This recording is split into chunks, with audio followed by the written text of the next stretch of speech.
Coming up on Week 7 of the End Zone, the fate of Region 1 6A came down to tonight. No South Tupelo wasn't involved. Columbus and Tupelo in our game of the week. Two teams in 4A came through tonight as undefeated. One left with a loss. Wait till you see what that team was. At this point now, every game matters. Division play all around the area tonight. Highlights and scores next. The WCBI EndZone Show with Robbie Donahoe and Tom Ebel is brought to you by OCH Regional Medical Center, Carl Hogan Toyota, East Mississippi Community College, and Max South.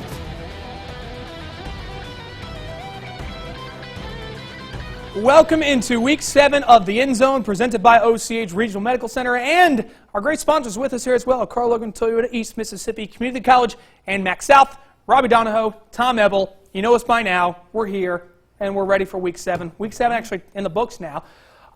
Everyone's in division play now. Like you said, every game matters. No more acceptable losses. No more tune-ups. You know, nope. These are some of these could be possible playoff matchups. That's down right. the Yeah. road. So we'll see. Got a little bit of a taste of that tonight did. in the game of the week, Robbie. We did indeed. No longer can you be. You've got to be in mid-season form now. It is the midway point of the season. But our Carl Hogan Toyota game of the week had a lot of offense. Boy, it was a lot of fun from Columbus High. WCBI High School Football Game of the Week is brought to you by Carl Hogan Toyota in Columbus.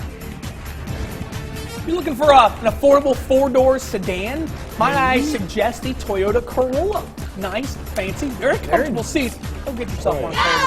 Shout out to the Columbus High cheerleaders welcoming us to our Carl Hogan Toyota Game of the Week. And here we go. Them blankets and the Bird Gang going at it.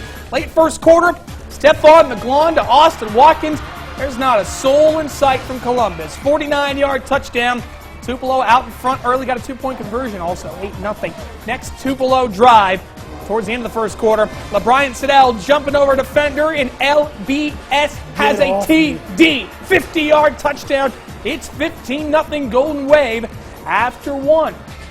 In the second quarter, Columbus started to get it going here. C.J. Goler going to throw this one up into the air. A high-arcing rainbow pass, and the pot of gold is Mike McLeod bringing it in for the first down inside the 30. And then later, Kylan Hill is the guy you want to give the ball to. 23 yards, shedding tackle. This is a man's run. And then to the end zone, diving for the pylon. He's got it for the touchdown. 15-7 now, Tupelo, and Dan Mullen has to be impressed by his MSU commit. But Tupelo has an answer for Kylan Hill, and it's McGlone again. Jordan Jernigan. 38-yard touchdown, 22-7.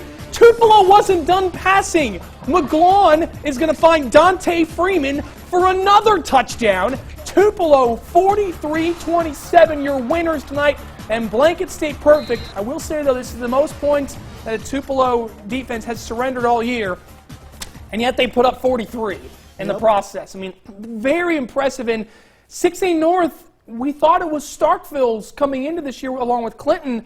I think Tupelo has to be in that conversation now. Tupelo, now. they picked up that win against Brandon at home. Right, they got this win against Columbus. Them Blankets. Yes. That's right. Racking up the big wins. They are. And speaking of Starkville, they were playing tonight against Northwest Rankin, a game that we thought that they would get. Who? Remember Toby Collins? He was the head coach at Itawamba HS for a long time. This is his Northwest Rankin football team, and this kid is Braden Smith. If you don't know him by now, you're going to know him by the end of his graduation. I believe he's only a junior. That kid is a super athlete, ran for a touchdown there. And Northwest Rankin's defense is really good, and that's sort of Toby McCollum's mentality. He always has a great defense, and they got after it tonight. Starkville could not score to save their life. The Jackets, wow. They may actually have to fight for a playoff berth out of this region. Northwest Rankin wins 28-7 over Starkville. The Oxford Chargers looking to get off a two-game losing streak. They lost to West Point last week. The Saltillo Tigers traveled to Oxford. And a little bit of trickery to start for the Chargers. They get the little onside kick. Their kicker recovers. Chargers wasted no time with that possession. Here, John McGlure is going to find Demaria Burt. Great name, great move, great catch. Inside the 5, that would set up on the very next play. Hiram Waddlington, get off me. My touchdown, get off me as I waddle in the end zone. 6-0 Chargers. They missed the extra point. But look at this. The inter-fumble bounces right off the guy's face mask. And check it out. DQ Thomas is going to take it all the way to the house. Chargers get the touchdown. Chargers get the W. They blank Saltillo 42-0. Good win. Big win, getting off that 2-game snide. Good win for Oxford. West Point controls their own destiny in Region 1 5A. Green Wave win in a tough atmosphere at Clarksdale. They win 20-17. New Hope wins at Center Hill 55-27. Shannon trailed at the half, but then rattled off 21 unanswered to beat Tisch County 28-12. Lafayette, good win at Ripley 28-14. At Senatobia over New Albany 34-6. To the Fighting Tom Ebels, The most dangerous Welches. taking on Corinth tonight. Them Grapes led 30-0 at the half, so second half, your opening kickoff, well, just let Gabe Harmon go and do his thing.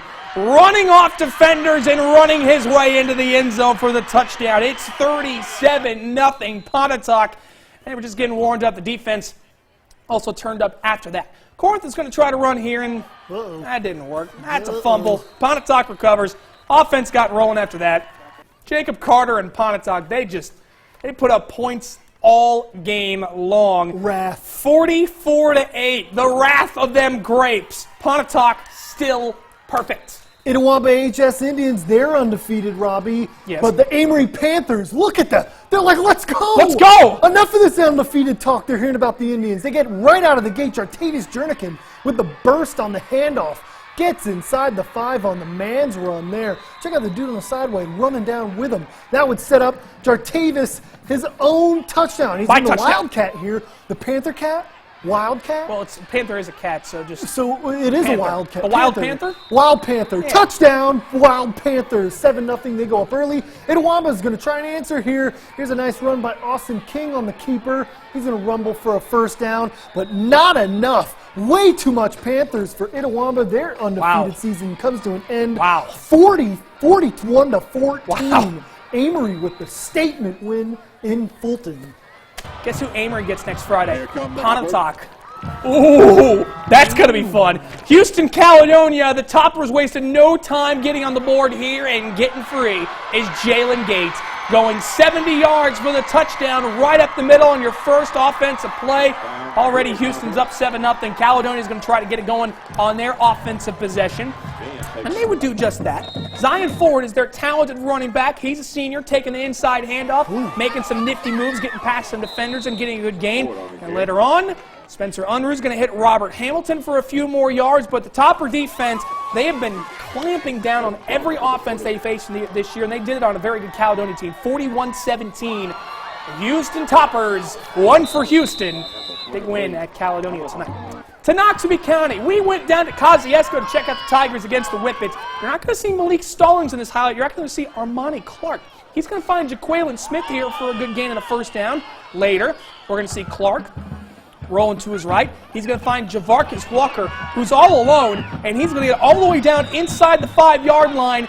But there was some laundry on the field, and it was going to be coming back for a hold. And that was sort of the theme of these early highlights, but Noxubee got it together late. Tigers win 30-0 over the Kosciuszko Whippets. Yes, they have been whipped. Good. To Louisville, taking on Leak Central tonight. The Power Cats been dealing with all sorts of injuries and all sorts of problems, but Deontay Yarbrough, he's your quarterback. Very nearly got the Purvis Frazier. He's the actual quarterback that started the year with this team, but now we're going to go to the running game. After a missed Leak field goal, this is Kenneth Knowles picking up a first down. And on a fourth down play, Yarbrough is going to hit Devon Lee, who should have had a touchdown.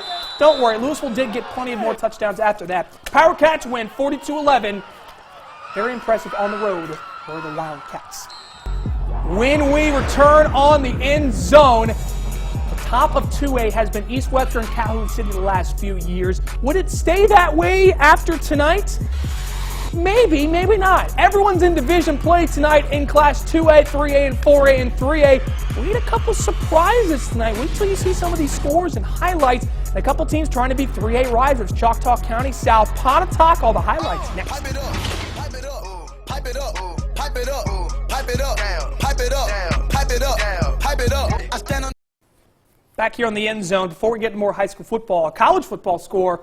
Washington is trouncing Stanford right now, by the way, 44-6 at last check. That's a top 10 matchup. We know that's all the way out in the Pac-12 on the West Coast, but still wanted to bring that to your attention. Obviously, college football is still very popular around here in the South. Let's get back into high school football, though. In Class 2A, it's been East Webster and Calhoun City in 2A North the past few years. It may be that way this year. I think Eupora going to have something to say about it here, but Calhoun City already starting off with a touchdown. Jesse Neighbors from 3rd and goal going to punch it in for the score. Wildcats starting to turn it up, and they're increasing on their advantage, and they would get the 2-point conversion here. JoJo Gray, Keyshawn Robinson. It's 14-0 Calhoun City. Now East Webster going to work on offense. Miller Hancock is going to go up top, but he's going to find Keyshawn Robinson, and he's wearing an orange jersey. That's not the guy you're supposed to throw to. Picked off on a great diving catch, so Calhoun City going to take over, but the celebration would be short-lived here because Calhoun City puts it on the turf. East Webster going to pounce on it, and they will recover, and then that would turn into a Quay Evans touchdown, but East Webster would not score after that. It's Calhoun City, very impressive with a 44-6 win. Okolona head to Eupora. It's homecoming at Eupora, and come on, kids, let's jump on the Edwin Herod chair. Let's do it. Edwin Herod train. Here's a 25-yard gain. Edwin says, "Get off me." He's rumbling, refuses to go down. Like that one. How about some more? Edwin's going to churn for 10 yards more, and then why not? Edwin, let him finish it off. Here comes the train into the end zone. 7-0 Eupora, 27-0 Eupora. They are your winners. Okolona can't get on the board. Big win for the Fighting Edwins. By the way, we got a tip that Tanner Knight, the quarterback of Eupora for that game, broke his collarbone in the game tonight, which could be awful news for Eupora. So we hope we can get that confirmed, but obviously terrible news. Thoughts and prayers with him. Winona winners tonight over Bruce. A good win for the Tigers, and Joey Tompkins 35-16. Walnut over Mantachi 50-27. East Union having a great season, defeats H.W. Byers 54-0. Baldwin looking sharp at Potts Camp as they get into division play 58-14. Boonville's 5-1, beating Alcorn Central 41-21. Benton County doubles up Belmont 28-14. Kossuth running all over New Site 61-18. And Charleston defeats Water Valley 51-6. Middleton Tigers and North Pontotoc Vikings got a bit of a weird one tonight. A little high scoring. Early second quarter here, Tigers down 12-7. Cortez Doss, he's going to get the nice one. Runs right over his own man. Watch it, buddy. I'm moving here. That would later set up Doss's own little touchdown. Middleton leads here. Middleton. They're up 13-12. On North Pontotoc. Missed the 2-point conversion, but their lead was short-lived. Here's Clark Mills. He's going to roll out. He's going to find Jaquez Berry. And Jaquez is going to say, "Sayonara there, Tigers. Too much for your lead." 18-13, North Pontotoc leads after a turnover by the Tigers. Zay! Where's he been? Good to see you on the end zone, my man. He rumbles in for the score, 24-13 at half. North Pontotoc goes on to win the weird one, 52-41. North Pontotoc does not play low-scoring games anymore. Nope. They only play high-scoring games that go past 10-15. They continue to do it. South Pontotoc and Hadley opening kickoff. Cougars having trouble. Tigers take advantage. A lot of onside trickery. Yeah, all sorts of strange things going on. So Hadley's going to take advantage on their ensuing drive. Great pass from Will Cantrell, Jalen Jernigan. St. Thomas's Tigers up 6-0. And Harambe hated the Cougars. He probably didn't like this if he wasn't a fan of Cougars. The ensuing kickoff, it's Trey Lindberry of South Pontotoc. But might I add, South Pontotoc has not won a division game since 2010. That changed tonight in a huge way. Congratulations to Michael Bradley's Cougars as they get the win 50-12. Eddie Ivey ran for 205 touchdowns, by the way. He had a fantastic football game. To Moorville and Aberdeen, we went through our historical records. We could not find the last time that Moorville beat Aberdeen. They've been playing since the early 2000s, and we could not see a Trooper win. So that was John Tyler starting off with a run. Then we're going to see Tanner Gray rumbling forward from Moorville, getting a first down, eventually near the goal line. You're going to leave it up to your quarterback, Mitchell Tharp. He's going to punch it in for a touchdown right here. Yep. Troopers extending their lead. It's on a 4th and goal play, by the way. So now we're going to see Aberdeen on offense. This is Cameron Blaylock. He's running, going to get a good gain. Picks up a first down. And then later, how about we go to the offense? Fred Fields. He continues to sling the old magic bean. Gets it down to the 11-yard line. And then Fields would finish it off a little bit later on a touchdown run. This is all Moorville tonight, though. 38-24. Good going for John Keith and his oh-so-super Troopers. The Choctaw County, boy, they ran into a buzzsaw tonight in Kemper County, and we might add the Wildcats may be the best team in 3A South. Now, Hazelhurst is really good, Raleigh's really good, but Kemper County can air it out. They went up and down the field on the Chargers tonight, so there's no shame in losing this one if you're Choctaw County, but the scoreline did get away from them a little bit. Kemper County, your winners, 40-7 over Choctaw County. When we return on the End Zone, the class of 1A is Smithville and Nanawaya. How would the Seminoles and Warriors fare this evening? Well, those two teams are going to play later on in the season, so we'll get to know a little more about them. And we got a couple public-private school battles tonight. Heritage, Starkville, French Camp, West Lowndes, all playing an MHSA MAIS game, and a couple academy games going on tonight. All the highlights and scores. Pipe it up, pipe it up, pipe it up, pipe it up, pipe it up.